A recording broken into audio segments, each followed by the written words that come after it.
So one of the most frequently asked questions that I get fall under this theme. And recently I asked the gentleman who sent it to me, Luke, if I could just use it and use his name. And he said, it's fine. He goes, so basically, I've been trying to get into directing films, and I've made a couple of short films of my own already. I was wondering if you had any advice for amateur filmmakers or people in my boat in general for trying to break into this industries, where to find producers to collaborate with on my ideas, and overall ways to get involved. So as it was a gentleman who had had the misfortune of listening to me, I figured the least I could do is give him some advice. So at first I replied saying, well, what are you trying to achieve? Popularity, fame, money, income, respect, credibility.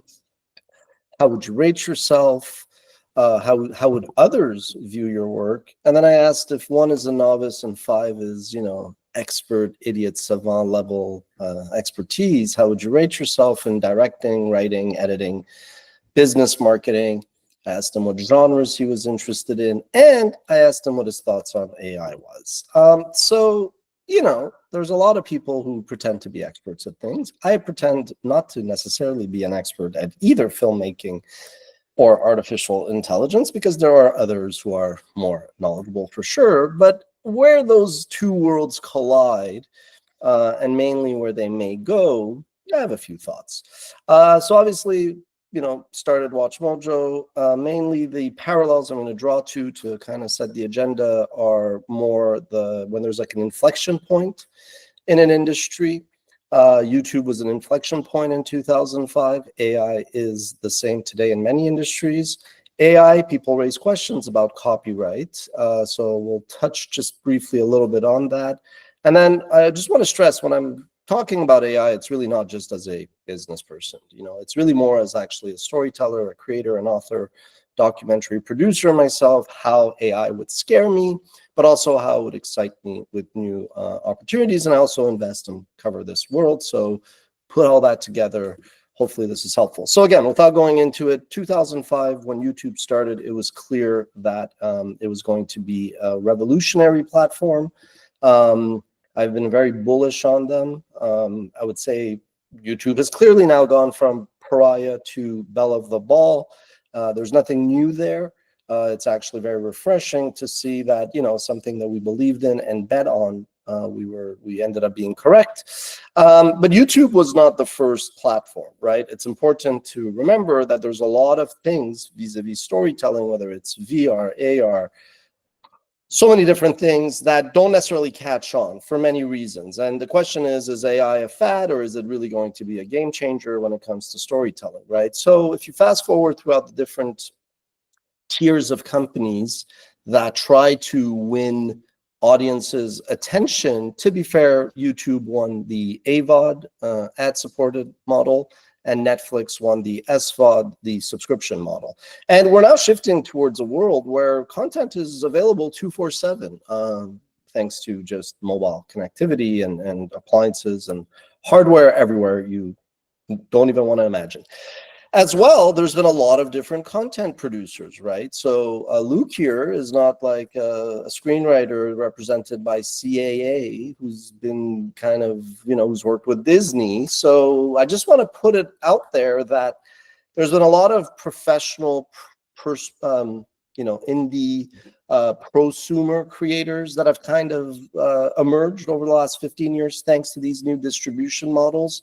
So perhaps there's no reason for someone without a name not to be able to, in a smart way, bypass a lot of the gates that historically have been present in Hollywood. Also, just a reminder that there's been a lot of genres, even on the dominant platform, YouTube. At first it was pirated content, then there was a lot of user-generated content, then you had the emergence of these vloggers. People were doing do-it-yourself videos. We obviously mastered the list format. There was the Let's Play, the unboxing, there was a prank period, whatever Mr. Beast's category falls on. So there's always new types of content. But the difference is that whenever there's such an inflection point, nobody has any real blueprint, let alone a roadmap or economic incentive to embrace that new platform, right? So a lot of the discussion around AI is either creatives not digging it for very understandable reasons, but also those who benefit from the current status quo who are kind of afraid of letting the genie out of the bottle. But those who, like WatchMojo and many others, say, okay, we're willing to take a long-term approach, can generally identify new opportunities as we did. So again, just to wrap that portion of today, as it stands, really like the gold standard, ironically, is YouTube. Cristiano Ronaldo, you know, if he wants to be the GOAT, he's got to be on YouTube. And Netflix remains, after a little bit of a challenging period in 2022, they definitely emerged stronger than ever. So these are kind of like the gold standards for a lot of creators today for different reasons, and we'll get into that. But the challenge of YouTube is the clutter, right? There's so much information. This is probably a good 6, 7, 10 years ago, when there were like more than 500 hours of content has been uploaded. That number is probably staggeringly higher now. But again, each innovation has unleashed new forms of and styles of storytelling, and those who don't embrace it generally pay a price. So semiconductors really paved the way for all of this. And then Bill Gates's vision of a computer on every desk really helped, if you think about it, writers. I mean, writing on a typewriter, I'm sure, was fun, but I mean, a personal computer just made life easy on so many levels. The internet, just think, you know, not just of things like Wikipedia eventually, but just the ability to share and research and, you know, collaborate and all that jazz. And then, you know, mobile, definitely, when Jerry Seinfeld a few years ago was like, why would I want to, you know, do anything for TV when there's like a computer in everybody's pocket, a TV, you know, something more powerful than a computer and a TV in your pocket. He kind of had a point. The Internet of Things, again, only pertinent in that, like, there's going to be 24/7 programming. I do envision a world where you're, you know, you wake up, you start listening to a podcast, and you just kind of carry it into your kitchen, and then you get in your self-driving car, and you're just consuming, shopping, you know, capitalist euphoria, so to speak. And then artificial intelligence, which now really does seem to be progressing at a tremendous pace, which one cannot ignore, and of course, all in the name of progress. But so whether Kyle or Steven Spielberg, myself, whether we like it or not, every story ultimately does have a formula.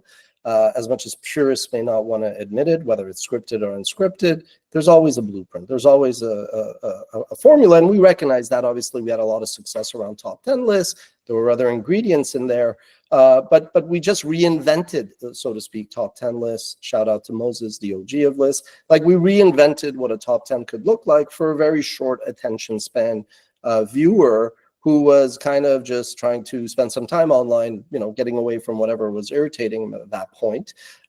We didn't invent it, but the point is we embraced YouTube. We embraced a lot of other things that, you know, were possible with cloud computing, and we built a business around it. And I think, you know, I'm not here to necessarily give the most brilliant advice on storytelling or filmmaking or artificial intelligence, but bringing those two worlds together, hopefully you see where we're going with this. And again, we won't get into it today. I think for those who are interested, I've actually researched AI and, you know, are things copyrightable? Is it fair use? So I've actually, you know, with a background in this area, when AI rose, I started to pay more attention to it.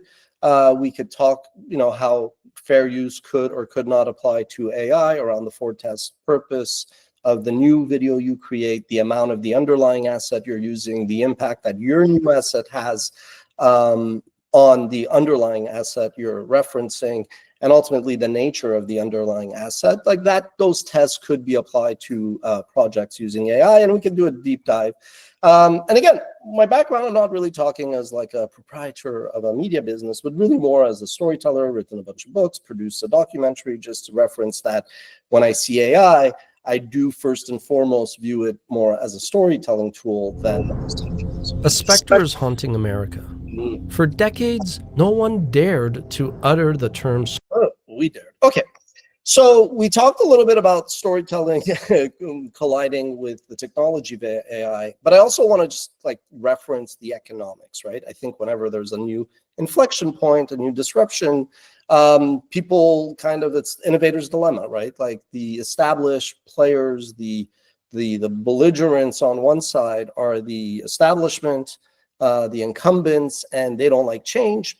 And then these new tools and platforms and things that really are just revolutionary tools for challengers, whether it's an individual or a small group, a startup, to disrupt. So shifting gears, we're going to talk a little bit more about that reality of AI. So whenever people ask me about AI, I'm like, look, you cannot just talk about AI without saying, well, AI in health or the military, in retail, in transportation, or media production. And even if you double click on media production, well, there's one way to look at it, which is, are we talking documentary scripted? Is it scripted animation, unscripted game shows, whatever?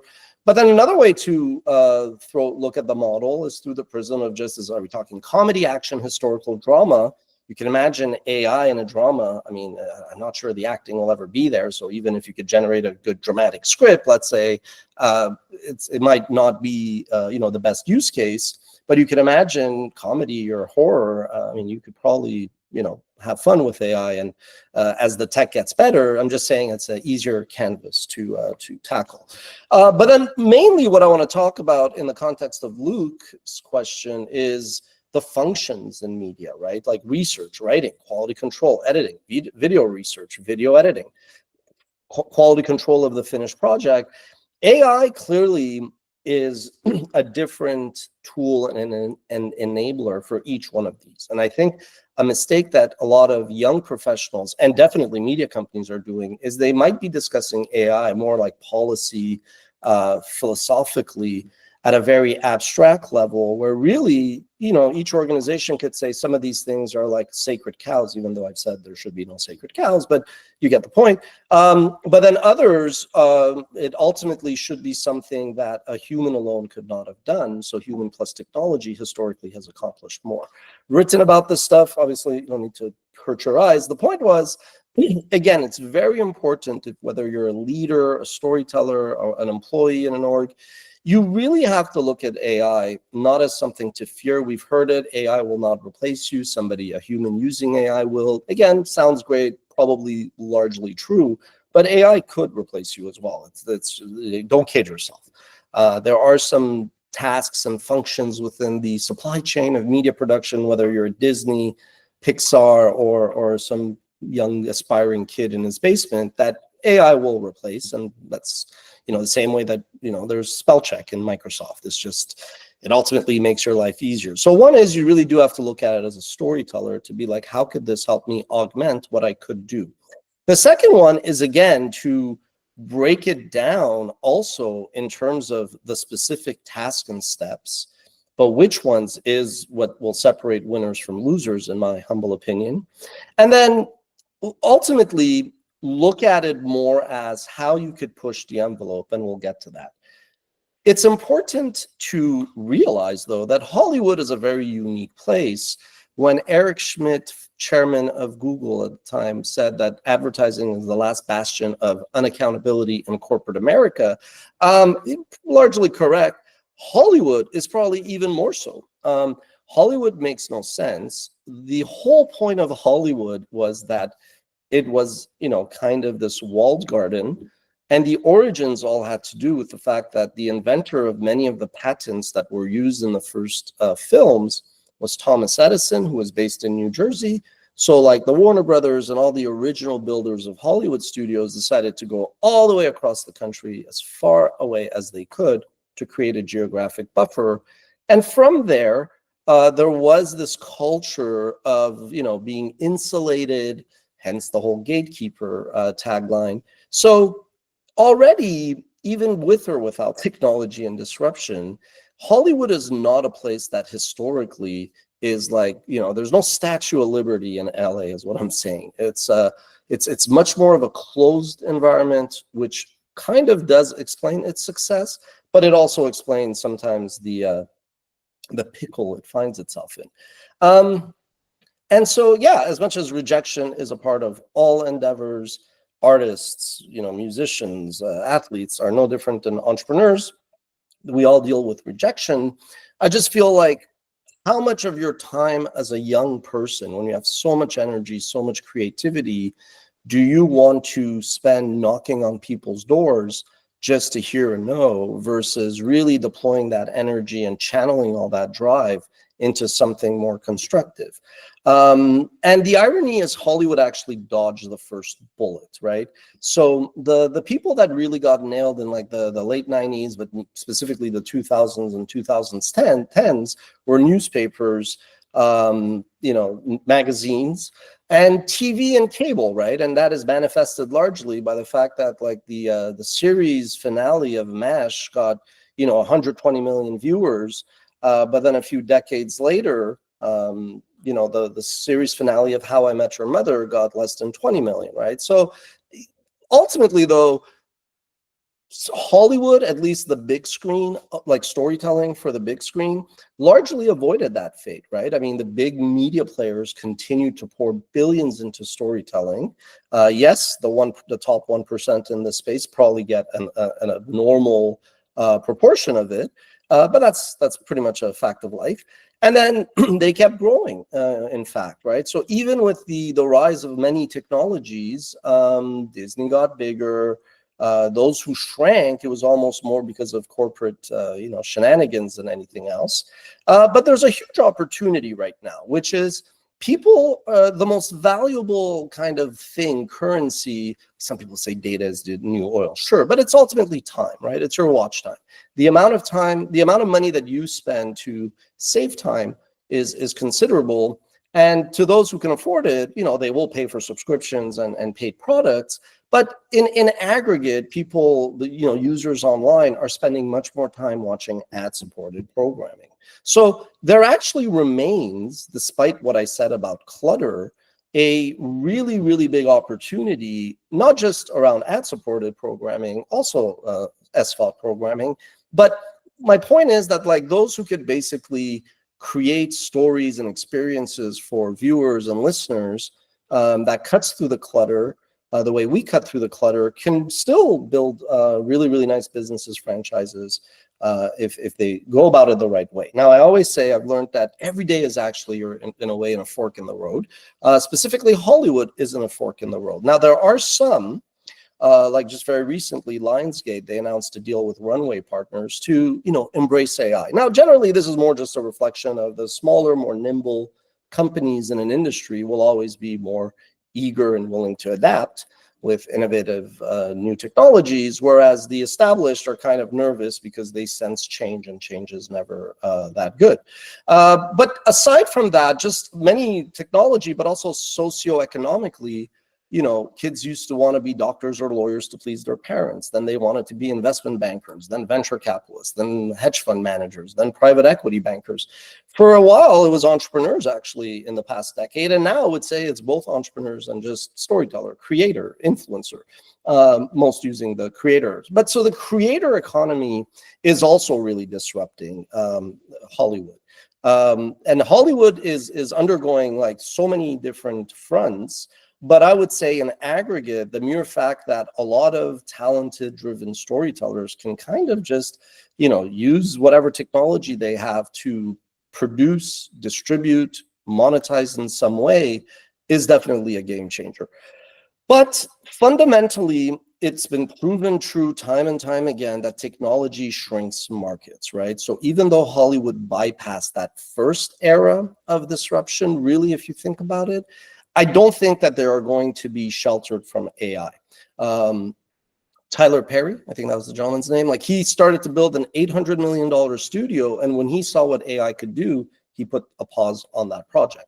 And I do think that fear mindset is proliferating around Hollywood, although many people will have their heads in the sand. But ultimately, following a debt-fueled debt-fueled growth era of peak TV, where companies embrace streaming, Hollywood got hit with back-to-back a pandemic, a strike, the layoffs that ensued from all of the mergers, and now AI. So I go back to Kyle. if you are an outsider, independent, unknown, your uncle isn't some showrunner at Warner or whatever, you have to decide, like I did in 2005, do I want to chase what was happening in the past, or do I want to roll up my sleeves and become a master of my domain in where the future is headed? So, nice little quote by Mark Twain: history does not repeat itself, but it does rhyme. I reference this because, ironically, while it is certainly true that if you want to go fast, you go alone. If you want to go far, you go together. AI is an interesting introduction to the storytelling toolbox, because it actually might allow some to go both fast and far. Well, we'll see if that is true. So will AI replace acting, writing, directing, editing, and all that? No, I actually don't think that there will ever be, put it to you this way, I'm not talking about certain areas of health or military or transportation, but I think in media, it will be very rare, apart from some like very specific outlier cases, like NVIDIA announces its earnings at 4:15, and then like machine learning, artificial intelligence just reads through the earnings report and quickly publishes an article that should be at least factually correct. It's about speed and accuracy. Humans also can make mistakes. Yeah, sure, that little item, that story could be all AI. But if we're talking about filmmaking, I really don't think anybody should have their, like, thinking like their bets on AI will replace everything in productions. That I don't think, frankly, we'll really ever see, unless it was like a contest that required that. But ultimately, I think that there are some examples, I'm using this, where AI should, over time, as the tools get better, almost become the main ingredient in your recipe for success. Historical projects, whether it's Gladiator or Alexander the Great, whether they're documentaries, whether they are scripted and fictionalized, if you just think about it, one of the big hurdles of creating these is recreating many of these scenes, right? That's why sometimes fans get disappointed when they go see these, because there's too much talk, there's too much fluff in their eyes when they really want to see these epic, historical, legendary things. Now, I'm just going to use this example to connect some of the dots before we get more specific to Luke, right? So let's take my second book, which was on Alexander the Great. This is an article, it's a passage. It's from Siege of Tyre, and the chapter was about persistence and persevering to kind of profit and win. So it's all about the way that you know what, let's watch this, and then I'll explain what the hell we're watching. The Siege of Tyre. Alexander the Great's legendary Siege of Tyre is one of the most epic battles in history. Faced with the challenge of capturing the island city, Alexander displayed unmatched determination and innovation by building a massive causeway to breach Tyre's formidable defenses. After 7 months of relentless assaults, naval battles, and fierce resistance, Tyre fell to Alexander's forces, showcasing his tactical genius and solidifying his reputation as one of history's greatest military commanders. All right. So, I don't want to get to this right away. So, in Hollywood, really, writers and screenwriters, another paradox of life, are like arguably the most important thing. There are actors who will not take unlimited money if the script isn't good, right? So script writing is really what takes the story, and it's almost like, if you're blind, or not, I guess not blind, if you're deaf and you're trying to understand what the vision is, what the arc is. So it's really more of like a tactical thing. I realized screenwriting, yes, there's a lot of intangibles, but it's almost more like you're giving like a step-by-step, a guidebook or playbook to the filmmaker, so that those words and those emotions are conveyed against whatever backdrop that you're envisioning. So like when I used to write screenplays, they were really manuscripts just in a screenplay format. And then when I would read screenplays, I was like, these are so dry, but I understood why and what they were trying to achieve. So I'm almost going to say that like the way we set prompt engineers are going to be really valuable. I know this is going to be cringe to many people who are creative and artists, but I think prompt writer vis-a-vis script writer is going to be a thing. What you saw that video is just 30 seconds where one of my colleagues plugged in some prompts into one of the engines to generate that. Now, yes, it takes time. You obviously got to know what it is. Some of the visuals are not quite Will Smith eating spaghetti, but you get the idea. It's a tool. It's going to get better. But now you see where I'm going with Kyle, hopefully, that it's a lot about starting off with what you're strong in, and then where you're deficient, you then lean in on some of these tools to take your concept and make it into a reality, right? So what I asked Kyle, because I didn't know Kyle, I said, what is it that you're trying to achieve through this path of yours? You know, and he goes, I'm trying to achieve success primarily as an indie filmmaker. I guess for me, it would be a combination of, you know, popularity, credibility, income, all natural things. And as I said, what drives people, sometimes it's intangible, sometimes what you're chasing is actually a mean to another end. But these are normal feelings people have at different points of their life. But when they're not honest about these things, then the things that they do and how they go about leads them to disillusionment, disappointment, and a heartbreak. Also, giving advice to people is kind of pointless if you don't understand that, like, we're all, myself included, driven by certain you know, insecurities. So if, like, you know, Kyle's distant cousin became a award-winning filmmaker and he wants to be a filmmaker to win an Emmy, let's say, or an Oscar, there's nothing anybody could do. That's what he wants to do. But by and large, as much as we try to make career decisions based on what grandma or your uncle or your brother wants you to do, the sooner you kind of really figure out what you want your life to be, the one life you have on this planet, the sooner you start making wise decisions, right? So again, I know your instinct is to do everything you can to gain the appreciation of those around you, but it's an impulse that steals your time, energy, mental health, and physical health, right? But what I'm getting at is your path to having credibility may probably and will probably not come from Hollywood. You know, those gates are not just closed, but they're also burning down to some extent. So as everybody is kind of trying to outrun not just the bear, but one another, I think if you are at the right stage of your life, I mean, I'm 46. If I was, you know, 27 when I started Watch Mojo, or 21 coming out of school, I would be really, really excited and not afraid of AI. Now, the ingredients to success, we're not going to go through them all. I reference this in pretty much everything. I just want to focus on one of them. You need all these things: ambition, vision, execution, persistence, luck, timing, focus, resiliency, and I guess patience. But really it's timing, right? Both the time and the timing. A few years ago, people thought VR might change storytelling, and it did change storytelling, but it didn't necessarily gain wide consumer adoption. AI now is the shiny new box toy, and people are saying, is it going to be just a fad or not? Even a broken clock tells the right time twice a day. So my hunch is that AI is actually, yeah, in storytelling, is actually going to have a greater profound effect than all of the other innovations combined. And the reason, at its very core, just think about it, Wikipedia, I think, was an improvement on encyclopedias for many reasons, but ultimately it was just evolutionary. Netflix, evolutionary. The stories were the same length, same style. YouTube was revolutionary because it changed the format, changed the style and everything. But what I'm getting at is AI ultimately is the first thing that could really create something out of nothing, the way animation does, but even more so. So for that reason, I think if you are anybody in media and storytelling, if you don't think about how, not like, oh, we're going to use AI to replace Joey, who was in the Philippines making $3, so now it'll only cost us, you know, 18 cents.